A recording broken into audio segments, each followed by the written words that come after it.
আমি নাকি আমার বরের মাথা চেবাই, শুনে তো আমার মেজাজটা ভীষণ গরম হলো। তাই আজকে বললাম তোমায় চিংড়ি না, চিংড়ির মাথা চেবাতে দেবো।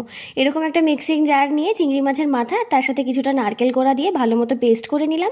এবার কড়াইতে কিছুটা সর্ষের তেলের মধ্যে দিয়ে দিলাম এরকম পটল, আর তার সাথে দিয়ে দিলাম লবণ আর হলুদ গুঁড়ো দিয়ে কিন্তু একটু লাল লাল করে পটলগুলোকে ভেজে তুলে নিলাম। ওই তেলেই আর একটু তেল দিয়ে তাতে দিয়ে দিলাম একদম মিহি করে কেটে রাখা পেঁয়াজ, আর পেঁয়াজের মধ্যেই দিয়ে দিলাম গোটা গরম মশলা, দিয়ে একটু নেড়ে চেড়ে নিয়ে তার মধ্যে কিন্তু একে একে দিয়ে দিলাম আদা বাটা, রসুন বাটা, আর সেটাকেও একটু ভালো মতো মিশিয়ে নিয়ে দিয়ে দিলাম ওই বানিয়ে রাখা পেস্টটা।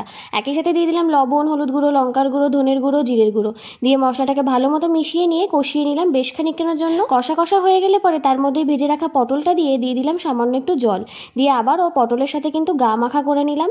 আর ঢাকা চাপা দিয়ে রেখে দিয়েছিলাম 5 মিনিটের মতো। দিয়ে ভালো মতো তেল ছেড়ে আসলে নামানোর আগে দিয়ে দিলাম চিনি, আর তার সাথে দিয়ে দিলাম গোটা গরম মশলা গুঁড়ো। ব্যাস রেডি। খেয়ে কিন্তু বললে এইরকম মাথা সে রোজই খেতে পারে। তোমরাও একবার ট্রাই করে দেখো, ভালো লাগলে লাইক আর সাবস্ক্রাইব করে দিও।